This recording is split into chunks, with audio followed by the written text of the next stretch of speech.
জয় মিষ্টি মায়ের জয়। বন্ধুরা, ভোগ দর্শন করো। দেখো ভগবতীর ভোগ তোমরা দর্শন করো।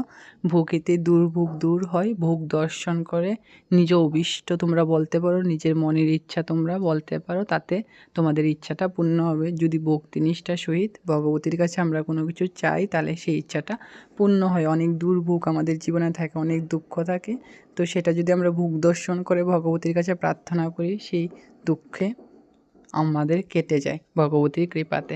তোমরা দেখো ভগবতীর ভোগ, তোমরা ভগবতীর ভোগ বিল্বপত্র দিয়ে নিবেদন করতে পারো, তুলসীপত্র দিয়েও নিবেদন করতে পারো। কারণ দেবী গ্রন্থে যে উল্লিখিত রয়েছে, ভগবতী হচ্ছে গিয়ে কৃষ্ণ।